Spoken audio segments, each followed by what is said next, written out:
السلام علیکم نحمدہ و نصلی علی رسولہ کریم اعوذ باللہ من الشیطان الرجیم بسم اللہ الرحمن الرحیم۔ آج کی ویڈیو بنانے کے لیے میرے دل اور دماغ نے مجھے بہت مجبور کر دیا۔ چند حقائق تھے جو میرا دل کیا کہ سب کے سامنے رکھوں۔ کچھ دن پہلے وزیر اعظم عمران خان صاحب کا بیان آ گیا عورت کے پردے کے حوالے سے۔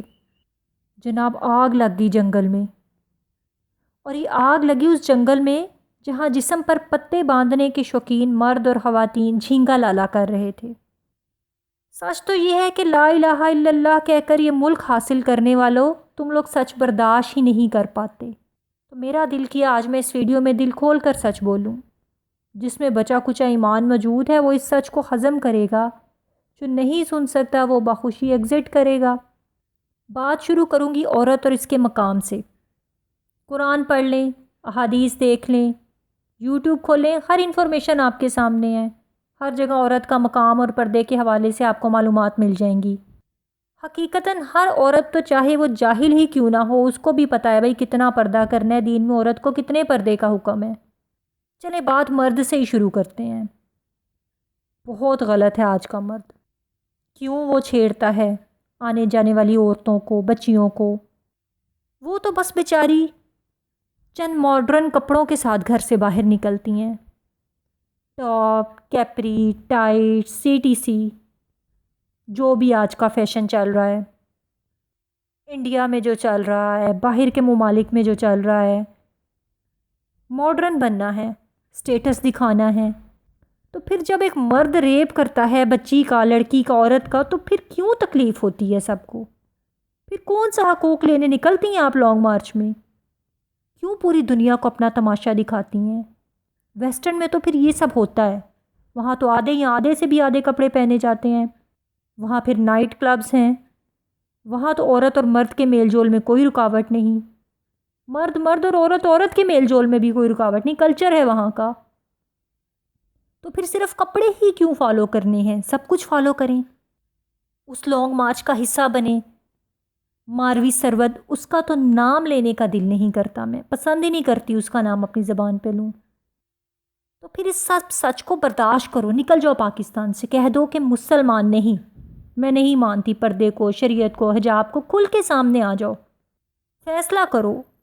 پاکستان میں تو حدود ہیں اور رہیں گی، کیونکہ یہی سچ ہے۔ ہمارے دین میں عورت کو پردے کے حوالے سے جو آگاہی دی گئی ہے وہ حق ہے، سچ ہے اور تا قیامت رہے گی۔ حقیقت تو یہ ہے کہ عورت نے ہی خود کو عزت نہیں دی، کوئی دوسرا کیا دے گا آپ کو عزت؟ مرد تو عزت دے رہا ہے آپ کو۔ گھر کی حکمرانی ہوتی ہے عورت کے پاس، وہ راج کرتی ہے، مرد سارا دن باہر جا کر محنت کرتا ہے، کماتا ہے، کیا کیا طریقے اختیار کرتا ہے کہ بیوی اور بچوں کے سب حقوق ادا کر سکے۔ ایک پورا معاشرہ جس کی ترقی کی بنیاد عورت پر منحصر ہوتی ہے۔ اللہ نے تو اتنی اہم ذمہ داری لگا دی عورت پر، مرد کو تو یہ کام دیا ہی نہیں اللہ نے کہ وہ معاشرہ سنوارے، عورت کو دیا یہ کام، عورت کو اس قابل سمجھا کہ وہی پورے معاشرے کو سنوار سکتی ہے۔ اگر آج مرد غلط ہے، چور ہے، ڈکیت ہے، کرپٹ ہے، ریپ کرتا ہے، چھیڑتا ہے عورت کو، بیوی کو مارتا ہے، تو اس کے پیچھے کی حقیقت بھی تو دیکھیں۔ اگر اس معاملے کو آپ بیس سے اٹھائیں تو اللہ کے بندوں، اگر اس کی تربیت ہی صحیح ہوتی جو ایک عورت کرتی ہے ماں کے روپ میں، تو وہ معاشرے کو بہتر طریقے سے دیکھتا۔ یہ ہے اصل میں عورت کا کام اور مقام، سب سے اہم اور ضروری کام، کہ وہ تربیت کرے اپنی اولاد کی اور معاشرے کو چلانے اور سنبھالنے والوں کی۔ یہاں میں یہ نہیں کہتی کہ عورت گھر سے باہر نہ نکلے، جاب نہ کرے، نکلے گھر سے باہر، جاب کرے، جس فیلڈ میں جانا چاہتی ہے جائے، ترقی کرے، لیکن ان حدود میں رہ کر جو اللہ اور اس کے آخری رسول نے لگا دی ہیں ہم پر، کیونکہ وہی بہتر ہے ہمارے لیے۔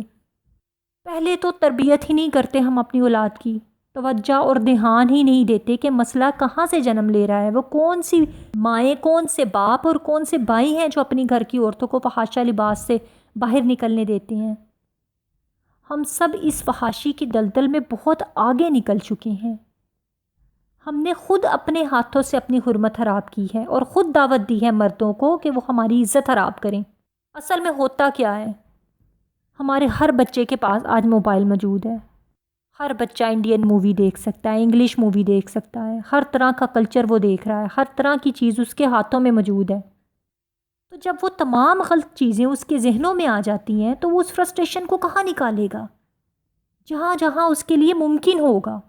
وہ چھوٹی بچیاں جو اس جنسی زیادتی کا شکار ہوتی ہیں، ہم اس کے قصوروار ہیں، کیوں خاموش ہیں ہم؟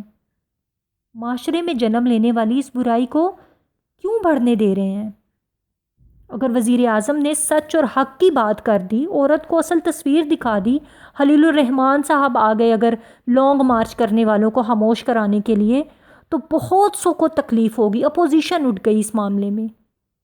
حق اور سچ کو تو ہم برداشت کر ہی نہیں پاتے کھل کے سامنے۔ یہ تو بس ایک بصارت چاہیے آپ کو، دعا کریں کہ خدا آپ کو وہ آنکھ، وہ دماغ اور وہ دل دے جو یہ سمجھ سکے کہ اسلام میں جو عورت کا مقام اور احترام اور عزت ہے وہ دنیا کے کسی مذہب میں آپ کو نہیں ملے گا۔ ہمارے اپنے پاکستانی میڈیا نے تباہ کر دیا ہے ہمارے کلچر کو۔ آپ پاکستانی ڈرامہ اٹھا کر دیکھ لیں، کیا ہے اس میں؟ صرف نیگیٹیوٹی، ایک جھوٹ کی دنیا آپ کو دکھائی جاتی ہے۔ گھریلو لڑائی جھگڑوں کے علاوہ صرف ایک اوپر کا سٹیٹس آپ کو دکھایا جاتا ہے، ولگیرٹی آپ کو دکھائی جاتی ہے۔ پاکستانی موویز دیکھ لیں آپ، جناب وہی ایکٹریس پاپولر ہے جسے آئٹم سانگ مل گیا، کیونکہ یہ سب کچھ انڈیا میں چل رہا ہے، ہم نے تو فالو کرنا ہے انڈیا کو۔ ایک فالس ڈریم ورلڈ آپ کو دکھائی جاتی ہے جس کا حقیقت سے کوئی تعلق نہیں ہوتا، سب جھوٹ بکواس اور صرف فحاشی ہوتی ہے۔ ارطغرل ڈرامہ آ گیا پی ٹی وی پہ، ڈھیروں آگے کریٹیسائز کرنے والے، اور کریٹیسائز کیا جی کہ ہسٹری میں چینج کر کے دکھایا جا رہا ہے۔ بہت کچھ ہسٹری میں جو ہے وہ ایسا نہیں تھا جو ارطغرل ڈرامہ میں دکھایا جا رہا ہے، ہسٹری چینج کر دی گئی ہے۔ چلے مان لیں 50% ہسٹری آپ کی چینج کر دی، پھر بھی ایک پازیٹیوٹی دکھائی جا رہی ہے اس میں۔ آپ اپنے ڈراماز اور موویز میں دیکھ لیں، اس میں جو آپ کی ہسٹری اور کلچر کا 100% دکھایا جا رہا ہے، تب تو آپ کی زبان نہیں کھلی۔ اس کے بارے میں تو کوئی سامنے نہیں آتا کہ یہ کیا دکھایا جا رہا ہے۔ دل تو کرتا ہے کہ اس ٹاپک پہ گھنٹوں بات کروں۔ لاسٹ میں صرف اس ریکویسٹ کے ساتھ بات ختم کروں گی کہ خدا را خود کو جب تک آپ عزت نہیں دیں گے، کوئی دوسرا آپ کو عزت نہیں دے گا، اور عزت ہمیں ہمارے دین اسلام سے ہی ملے گی، چاہے وہ عورت ہے چاہے وہ مرد ہے۔ قرآن سے، احادیث سے رہنمائی لیں۔ حضرت ابو سعید رضی اللہ تعالیٰ عنہ سے روایت ہے کہ میں نے سنا رسول اللہ صلی اللہ علیہ وآلہ وسلم فرماتے تھے، جو شخص تم میں سے کسی برائی کو دیکھے تو اسے اپنے ہاتھ سے بدل دے، اگر ہاتھ سے روکنے کی طاقت نہیں تو زبان سے اس برائی کو واضح کرے، اور اگر اس کی بھی طاقت نہ ہو تو دل سے اسے برا جانے، اور یہ ایمان کا کمزور ترین درجہ ہے۔ تو اگر آپ ہاتھ سے نہیں رو سکتے تو اپنی زبان سے وضاحت کر کے اس کو برا جانیں، اور اگر یہ نہیں کر سکتے تو کم از کم دل ہی میں اس کو برا جان لیں، اور جان لیں کہ یہ ایمان کا کمزور ترین درجہ ہے۔ حضرت ابو بکر صدیق نے فرمایا کہ میں نے رسول اللہ صلی اللہ علیہ وآلہ وسلم کو فرماتے سنا ہے کہ جب لوگوں کا یہ حال ہو جائے کہ وہ برائی دیکھیں اور اسے بدلنے کی کوشش نہ کریں، ظالم کو ظلم کرتے ہوئے پائیں اور اس کا ہاتھ نہ پکڑیں، تو قریب ہے کہ اللہ پاک اپنے عذاب میں سب کو لپیٹ لے۔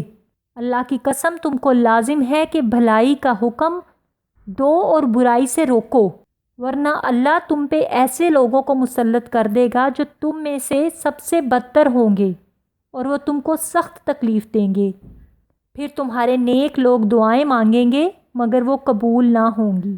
میری اس بات میں اگر آپ کو ذرا سچائی نظر آئی ہو تو اس برائی کو ختم کرنے میں آپ بھی حصے دار بنیں، اس بات کو پھیلائیں جتنا آپ سے ممکن ہو سکے۔ امید ہے کہ دل سے بات کی ہے تو دل تک پہنچی ہوگی۔